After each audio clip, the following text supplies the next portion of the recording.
YCP నేతలపై Janasena party అధికార ప్రతినిధి ఆళ్ల హరి మండిపడ్డారు. రాష్ట్రంలో జరుగుతున్న అభివృద్ధి చూసి వైసీపీ నేతలు తట్టుకోలేకపోతున్నారని ఫైర్ అయ్యారు.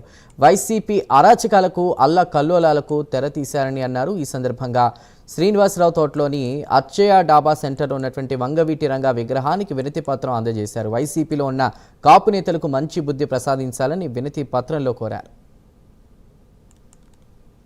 రాంబాబు గారు లాంటి నాయకులు ఒక పావుగా వాడుకుంటూ ఉన్నారు. మొన్న జరిగినటువంటి అంబటి రాంబాబు గారికి ముఖ్యమంత్రి చంద్రబాబు గారికి జరిగినటువంటి వాగ్వాదంలో మధ్యలోకి కులాన్ని తీసుకొచ్చారు. అనింది ఎవరు? ఒక ప్రజాస్వామ్యంలో ఉన్నటువంటి వ్యక్తి, గతంలో మాజీ మంత్రిగా చేసినటువంటి వ్యక్తి అంబటి రాంబాబు గారు ఒక రాష్ట్రానికి ముఖ్యమంత్రి అయ్యి 66 కోట్ల మంది ప్రజలకు తండ్రి స్థానంలో ఉన్న వ్యక్తిని అసభ్య పదజాలంతో దూషించారు. ఈ రెండిట్లో చంద్రబాబు గారికి కానివ్వండి, అంబటి రాంబాబు గారు జరిగిన మధ్యలో కాపు కులం ఎందుకు వచ్చిందని అడుగుతా ఉన్నాం మేము. కాపులకి ఏం సంబంధం?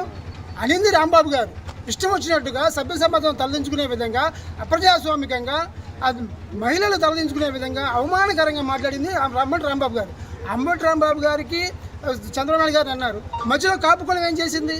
కాపు కులాన్ని ఎందుకు లాగుతూ ఉన్నారు? అదిగాక అంబటి రాంబాబు గారు ఎప్పుడు ఒక మాట అంటారు, నేను కాపు జాతికి సంబంధించిన వాడిని కాదు, కాపులు తిరుగుబోతులు, తిండిపోతులు, అలాగే నరమాంస భక్షకులు అనే విధంగా ఆయన మాట్లాడి కాపు కులాన్ని ఎప్పుడైతే అవమానకరంగా మాట్లాడాడో ఆ రోజునే కాపు కులం అంబటి రాంబాబు గారిని వెలేసింది కాపు కులంలో నుంచి.